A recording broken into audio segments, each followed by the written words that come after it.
मैंने सीखा है वो मैंने बताया कि कपड़े मर्यादित होने चाहिए। पर लोगों को सूट सलवार और साड़ी मर्यादित कपड़े होते हैं। नहीं, वो जिसमें ढका हो। अनिरुद्धाचार्य जी सीरियल का हवाला दे रहे हैं। उन्होंने बबीता भाभी के बारे में भी बोला कि जेठालाल बबीता भाभी की तरफ आकर्षित क्यों होता है, ये भी आपने बताया था एक जगह। अगर आप कह रहे हैं ना कपड़े ढके हो तो मेरे को तो हिजाब पहन लेना चाहिए, उस हिसाब से पहनने की जरूरत नहीं। वो तो सबसे ढका हुआ होता है। आपने अच्छे कपड़े पहने। नहीं, महत्वपूर्ण सवाल है।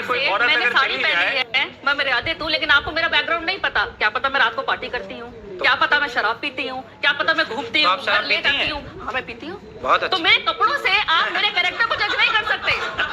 तो आपने शराबियों से बात करने बिठा दिया मेरे को आज। नहीं, बात असल में ये है। शराब, एक मिनट, आप अपनी भाषा का मर्यादा रखें। आप अपनी भाषा का मर्यादा रखें। शराब पीने वाला शराबी नहीं होता। पहले आपको एक बात ये भी मैं मानवी जी बताता हूँ। क्या करते थे शिव जी, क्या करते थे? एक बात मैं आपको बताता हूँ। नहीं, एक सेकंड। बहुत सारे लोग जो एडिक्ट थे, मानवी जी आप इसकी तारीफ करेंगी शायद, इनको ये नहीं आप इस बात की शायद प्रशंसा करेंगी कि अनिरुद्धाचार्य जी के आह्वान पर बहुत सारे लोग जो एडिक्ट थे, शराब के चक्कर में उन्होंने घर बार बेच दिया था, बच्चे उनके सड़कों पर आ गए थे, उनके आह्वान पर उन लोगों ने शराब छोड़कर, नशा छोड़कर, तंबाकू छोड़कर और अब अध्यात्म की राह पकड़ी है। क्या ये बात स्वागत योग्य है मानवी जी? कहीं ना क्या ये बात स्वागत योग्य है? आप लोग क्या कहते हैं? अगर स्वागत योग्य है तो इस पर ताली बजनी चाहिए। क्या मानवी जी, लेकिन एक बात मैं समझना चाह रहा हूँ, क्या समाज को मर्यादित रहने के लिए कहना और ये कहना कि आप ठीक लाइन पर चलें, आप ठीक तरीके से रहें, दूसरों से ठीक व्यवहार करें, क्या ये गलत करते हैं अनिरुद्धाचार्य? देखिए, मैं अब जैसे इन्होंने ये मेरे पे बोला तो मैं भी कुछ बोलना चाहती हूँ। उसका जवाब इससे लेके कि कई बाबाओं के धोखाधड़ी के अंदाज भी है कुछ निराले। कोई धर्म के नाम पे ठगे तो कोई क्रिमिनल चार्जेस में फंसे, कोई रेप में पेरोल पाए तो किसी को अननेचुरल सेक्सी भाए। अब इसमें क्या बोलना चाहेंगे? आप जनता फॉलो करती है आपको, तो भगवान ना करे कुछ और निकल आए तो उस पर आप क्या कहेंगे? जवाब देते हैं। क्या आडंबर करने वाले लोग भी हैं साधु के वेश में, उनसे सावधान रहना चाहिए? इसलिए कहते हैं पानी पियो छान के और गुरु बनाओ जान के। ठीक है, तो आप एक सेकंड, ये जो ऑडियंस यहाँ बैठी हुई वो भी कुछ कहना चाह रही है। हाँ, जल्दी से बात कहिए, जल्दी से। गुरुजी राधे राधे। मैं 2016 में मेरा परिवार, मेरी एक बेटी है, एक लड़का है, तो पूरा परिवार बीमार रहता था। डॉक्टर को इतना पैसा दे दिया, इतना दे दिया, तो मेरा अच्छा मकान है, सब कुछ है। तो मैंने एक गाय का बछड़ा गाय रखी। गाय रखने से अभी तक मैंने 1 रुपया नहीं दिया डॉक्टरों को।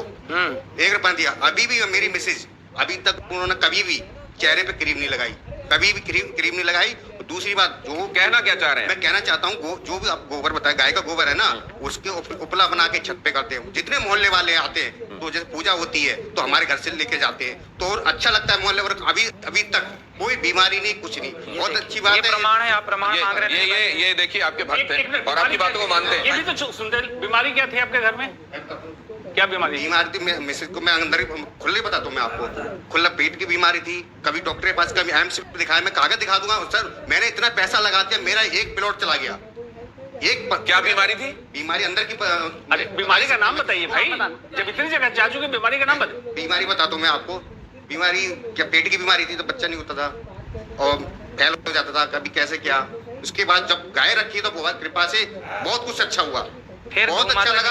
सबको, पूरा मोहल्ला, मैं कहना चाहिए सबको, सबको एक गाय रखना चाहिए घर में। ये मैं एक बात लाइटर नोट पे आपसे जानना चाहता हूँ कि जब कोई आपसे भाव विवल होकर ये कह देता है कि गुरुजी मेरे चरणों में आपका कोटि कोटि प्रणाम। हाँ, तो बिल्कुल हमारा तो सबके चरणों में प्रणाम है ही है। राधे राधे गुरुजी, मेरा सवाल आपसे ये है कि आप महापांच पाप के बारे में बात करते हैं, उसमें से एक पाप ये है, जो इंसान मांस खाता है उसके हाथ से पानी नहीं पीना चाहिए, क्योंकि जो उसके हाथ से पानी पिएगा उसी की वाणी बोलेगा।